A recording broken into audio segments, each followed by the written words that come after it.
Verified Facebook page থেকে স্পষ্টভাবে বলা হয়েছে যে একটি শিক্ষা প্রতিষ্ঠানে, শিশুদের একটি শিক্ষা প্রতিষ্ঠানে এই দুর্ঘটনা ঘটবে এবং তার একদিন পরে এরকম একটি ঘটনা যখন ঘটে যায়, তখন এটা নিয়ে ঠাট্টা মশকরা করার, এটা নিয়ে ঘুমিয়ে থাকার কোনো রিজন নেই এবং সেই ঘটনাটাই কিন্তু বাংলাদেশে ঘটেছে। এবং এই যে এত বড় একটা দুর্ঘটনা আমাদের জাতীয় জীবনে ঘটলো, এটা কি কারো পাপ, নাকি ভুল, নাকি অন্যায়, নাকি ইচ্ছাকৃত? ঢাকার মাইলস্টোন স্কুল অ্যান্ড কলেজে যে মর্মান্তিক দুর্ঘটনা ঘটেছে, ভেবেছি যে আজ যদি আমার মেয়ে বা আমার সন্তান ওখানে পড়াশোনা করতো, তাহলে তাদের যদি এরকম দুর্ঘটনা ঘটতো তাহলে আমার কি হতো। ফলে কি হলো, আমার একটা সংবেদনশীল মন রয়েছে, আমি একজন পিতা, আমার 3টি সন্তান রয়েছে যারা সবাই বড় হয়ে গেছে। তো যারা ওখানে আহত হয়েছে, নিহত হয়েছেন, তারা আমার সন্তানের চেয়ে খুবই ছোট। আমার একেবারে ছোট সন্তানটিও বিশ্ববিদ্যালয়ে পড়ে। এই যে এত বড় একটা দুর্ঘটনা আমাদের জাতীয় জীবনে ঘটলো, এটা কি কারো পাপ, নাকি ভুল, নাকি অন্যায়, নাকি ইচ্ছাকৃত? এই জিনিসগুলো এখন আলোচনা করতে হচ্ছে। প্রথমত হলো যে বিমানটি, যেটিকে বলা হয় ফাইটার প্লেন বা জঙ্গি বিমান, এই বিমানটি ঢাকা শহরে উড়ে তারা ট্রেনিং করছিল এবং যে পাইলট, তিনি নিঃসন্দেহে বাংলাদেশের একজন সূর্য সন্তান। তার একেবারে কর্মজীবনের সর্বশেষ পরীক্ষাটা ছিল এই বিমানটিকে কেন্দ্র করে এবং এই দুর্ঘটনাটি এটি ঘটেছে এখানে।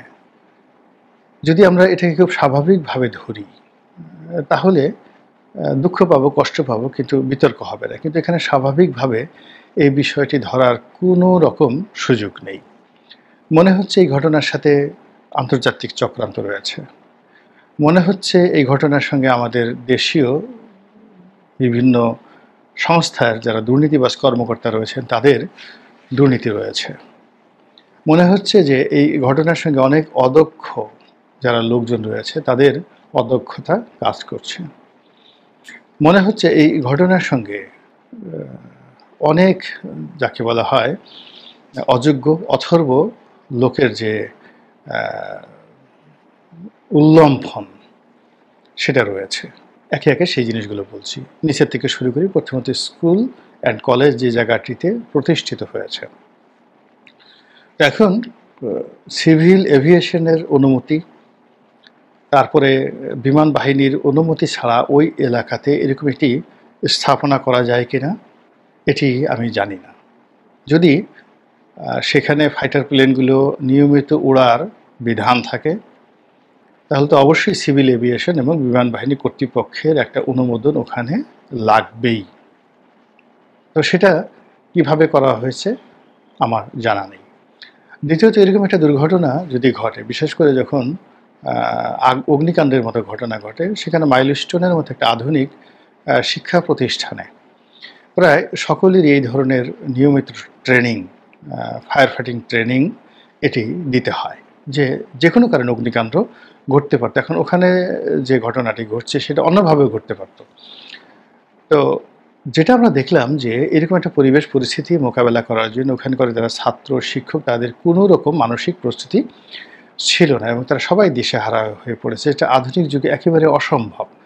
এখন যেখানে উন্নত বিশ্বে পাড়াগাঁয়ের একটা ছোট প্রাইমারি স্কুল, যেখানে মাত্র ২০-২৫ জন ছেলে মেয়ে অধ্যয়ন করে, 2 জন শিক্ষক রয়েছে, সেখানেও কিন্তু এরকম যাকে বলা হয় প্রাকৃতিক দুর্যোগ হলে কি করতে হবে, বা বন্যপ্রাণীর আক্রমণ হলে কি করা যেতে পারে, হঠাৎ কি অসুস্থ হয়ে গেলে কি করা যেতে পারে, এই ধরনের বিষয়গুলো নিয়মিত ট্রেনিং দেওয়া হয়। তো এখন মাইলস্টোন কলেজের এই ছেলে মেয়েদেরকে স্কুল কর্তৃপক্ষ এই ট্রেনিংগুলো দেওয়া হয়নি। দ্বিতীয়ত হলো যে তাদের এরকম একটা আধুনিক স্কুল অ্যান্ড কলেজ, সেখানে তাদের যে আইডি কার্ড রয়েছে, সেখানে তাদের ব্লাড গ্রুপটা খুবই জরুরি ছিল দেওয়া, যেটা দেওয়া হয়নি। ব্লাড গ্রুপটা নিয়মিত দেওয়া হয়নি। তাদের অ্যাটেন্ডেন্সের যে সিস্টেম থেকে শুরু করে অন্য যে বিষয়গুলো রয়েছে, সেগুলোতেও আমি দেখলাম যে যথেষ্ট গাফিলতি রয়েছে। দ্বিতীয়, যদি আমরা বিমান বাহিনীর ক্ষেত্রে আসি, আমরা জানি একজন বিমান বাহিনী প্রধান ছিলেন আপাদমস্তক দুর্নীতিবাজ। তো সেই দুর্নীতিবাজ লোকটি আমেরিকাতে একবার নিষিদ্ধ হয়েছিলেন, খবর এসেছে। কানাডাতে ঢুকতে পারছেন না, তার ব্যাংক ফ্রিজ করা হয়েছে, তার ছেলেমেয়ে ওখানে আছে। নানা রকম কীর্তি কাহিনী। এখন এই যে বিমান বাহিনীকে কেন্দ্র করে বিমান বাহিনী প্রধানের বিরুদ্ধে যে অভিযোগ এসেছে, এর একটা চ্যানেল রয়েছে, এর একটা সিন্ডিকেট রয়েছে দুর্নীতির, এবং সেই দুর্নীতিটা এখনও চলমান। এর কারণ হলো গত 11 মাসে কোনো একটা ডিপার্টমেন্টে শেখ হাসিনা জমানার যে অনিয়ম দুর্নীতি, এটা কমে নাই, বরং ক্ষেত্র বিশেষে অনেক অনেক বেড়ে গিয়েছে। তো সেই ক্ষেত্রে এই যে বিমানটি, এটি যারা কিনেছিল, এটা প্রাথমিক দুর্নীতি।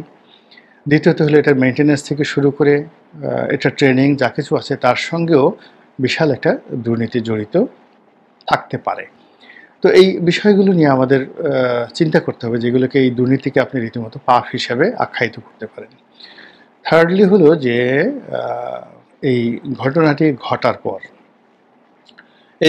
ঘটার পর বিমান বাহিনীর যে ইমিডিয়েট রেসপন্ড দরকার ছিল, সেনাবাহিনীর যে ইমিডিয়েট রেসপন্ড দরকার ছিল, আইনশৃঙ্খলা রক্ষাকারী বাহিনী থেকে শুরু করে সরকারের যে ইমিডিয়েট রেসপন্ড দরকার ছিল, সেই রেসপন্ডটা আসেনি। ফলে সারা দেশের মানুষ আহত, ব্যথিত। এবং আমার কাছে মনে হচ্ছে কেবলমাত্র ঢাকা বার্ন ইনস্টিটিউট, যেটি শেখ হাসিনার জমানাতে প্রতিষ্ঠিত হয়েছিল, ওই সময়টিতে যখন আন্দোলনের নামে জ্বালাও পোড়াও খুব তীব্র আকার ধারণ করলো এবং প্রচুর মানুষ অগ্নিদগ্ধ হতে শুরু করলো, হাজার হাজার মানুষ অগ্নিদগ্ধ, এদেরকে চিকিৎসা দেওয়ার জন্য সেই যে সাবেক ফ্যাসিস্ট সরকার শেখ হাসিনা, তিনি এই তার নিজের নামে শেখ হাসিনা বার্ন ইনস্টিটিউট নামে একটা এশিয়ার বৃহত্তম হতে পারে অথবা খুব নাম করা এত বড় ইনস্টিটিউট এশিয়াতে আছে বলে আমার জানা নেই। তো এটা তিনি করে দিয়ে গিয়েছিলেন। তো সেই ইনস্টিটিউটটির এখন যারা কর্তা ব্যক্তি রয়েছেন, তারা এই পরিস্থিতির ভয়াবহতা আন্দাজ করতে পেরেছিলেন। ফলে একমাত্র এই প্রতিষ্ঠানটি দেখা গেল যে সমস্ত রুগীদেরকে সেবা দেওয়া, তাদেরকে ভর্তি করানোর ক্ষেত্রে যে করিতকর্ম তারা দেখিয়েছেন এবং এখন পর্যন্ত দেখিয়েছেন, প্রশংসা যদি কাউকে করতে হয় তাহলে এই বার্ন ইনস্টিটিউটের এখন যিনি পরিচালক রয়েছেন এবং তার যারা সহকর্মী রয়েছেন, তাদেরকেই দিতে হবে। এর বাইরে বাকি যারা আছেন প্রায় মোরলে সবাই এরর করেছেন, ভুল করেছেন, আবার অনেকে পাপ করেছেন। সবচেয়ে ভয়াবহ যে বিষয়টি হলো, এই ঘটনার সঙ্গে কোনো আন্তর্জাতিক চক্রান্ত রয়েছে কিনা। সেটা পশ্চিমাদের হতে পারে, সেটা ভারতের হতে পারে, পাকিস্তানের হতে পারে, বাংলাদেশকে অস্থিতিশীল করার জন্য, এমনকি অন্য কোনো রাষ্ট্রেরও হতে পারে। এর কারণ হলো এর সাথে অনেক কিছু জড়িত। যে বিমানটি দুর্ঘটনা কবলিত হলো, এই বিমানটি কোন দেশের তৈরি? এই বিমানকে যাকে বলা হয় আন্তর্জাতিক বাজারে এটিকে একটি ত্রুটিযুক্ত বিমান হিসেবে আখ্যায়িত করার জন্য এই ঘটনা ঘটানো হতে পারে। এবং আপনারা জানেন যে এই বিমানটি, যতটুকু আমি শুনেছি, এটি চীনের তৈরি একটি বিমান এবং এটার যে টেকনোলজিটা সেটা হলো রাশিয়ার তৈরি যে MiG-29 যুদ্ধ বিমান রয়েছে, যেটিকে আমেরিকার যে F সিরিজের বিমান, F-16, F-35 যেগুলো আছে, তো এই সমপর্যায়ের বিমান হলো রাশিয়ার মিগ সিরিজের বিমান। আর রাশিয়ার সেই মিগ সিরিজের বিমানটি আবার চায়নারা তৈরি করেছে, এই এখন আমরা যেটা এখানে হারালাম যে বিমানটি। তো চাইনিজ বিমানের এখন খুব জয় জয়কার, যেমন তুরস্কের ড্রোন, তারপর শেষে ইরানের ক্ষেপণাস্ত্র, এই মুহূর্তে পৃথিবী কাঁপাচ্ছে। তো সেক্ষেত্রে যুদ্ধ বিমানের ক্ষেত্রে একটা নতুন দিগন্ত উন্মোচন হয়েছে চায়নার যুদ্ধ বিমানের ক্ষেত্রে। এই কারণ হলো বিগত যে ভারত পাকিস্তান যুদ্ধ, সেই যুদ্ধে যে ডগ ফাইট, সেই ডগ ফাইটে চাইনিজ বিমানগুলো নিয়ে, যুদ্ধ বিমানগুলো নিয়ে পাকিস্তানের বিমান বাহিনী যে পারঙ্গমতা দেখিয়েছে, যে দক্ষতা দেখিয়েছে, এটি সারা বিশ্বকে অবাক করে দিয়েছে। এবং সেখানে রাফায়েলের মতো বিমান বা F-16 মতো বিমান বা F-35 মতো বিমান, সেগুলোকে টেক্কা দিয়ে চাইনিজ বিমানের বলতে গেলে জয় জয়কার আমরা দেখেছি।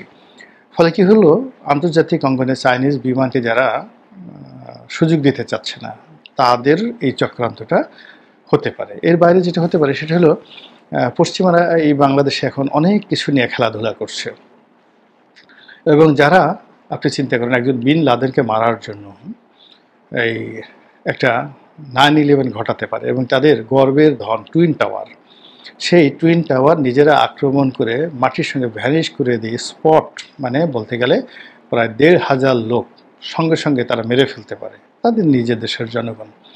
তো তারা পারে না এমন কোনো কর্ম নেই, এবং এটা আমরা আরও বেশি সন্দেহ করছি যে এই দুর্ঘটনা ঘটার একদিন বা 2 দিন আগে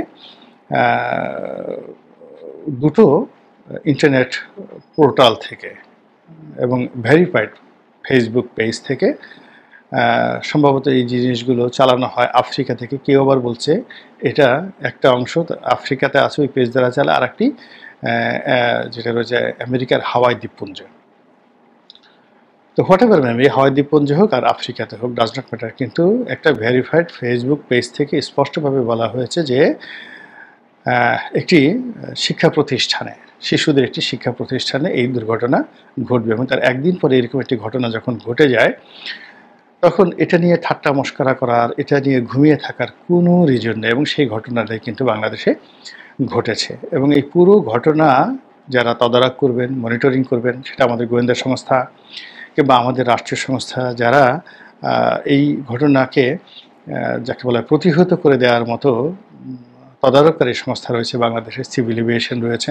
এই কারণ হলো এই যে বিমানটা যখন উড্ডয়ন করেছে সেখানে তো সিভিল এভিয়েশনের গ্রিন সিগন্যাল ছাড়া তারা এই কাজটি করতে পারেনি। তো সমস্ত কাজের মধ্যেই আমার কাছে মনে হচ্ছে অসামঞ্জস্যতা রয়েছে, অদক্ষতা রয়েছে, ক্ষেত্র বিশেষে চক্রান্ত থাকতে পারে, পাপ থাকতে পারে, গুনাহ থাকতে পারে, দুর্নীতি থাকতে পারে, এবং তার ফলে কী হলো, বাংলাদেশের এই দুঃসময় যেটা বাংলাদেশ নিতে পারছে না, এখন অর্থনৈতিক অবস্থা এত খারাপ, এখন যাকে বলা হয় আমাদের রাজনৈতিক অবস্থা যত খারাপ, মানুষের মন মানসিকতা ভার হয়ে আছে, তারপরে আবার সেই 11 মাস পরে নতুন করে একটা জুলাই বিপ্লব এসেছে, যেখানে জুলাই চার্টার হবে, তারপরে শেষে একটা নির্বাচন হবে সামনে, এরকম যখন আমরা স্বপ্ন দেখছি, ঠিক সেই সময়টাতে এরকম একটা বেদনাদায়ক এবং বিয়োগাত্মক যে ঘটনা, এটা এ জাতি বহন করতে পারছে না। মানুষ ভেঙে পড়েছে, সব মানুষের মন খারাপ, আমাদের আকাশের মন খারাপ, বাতাসের মন খারাপ, আমাদের পশু পাখি কীটপতঙ্গের মন খারাপ। চারিদিকে তাকিয়ে দেখবেন যে এই দুর্ঘটনার পরে গাছের পাতাটাও ঠিকমতো নড়ছে না।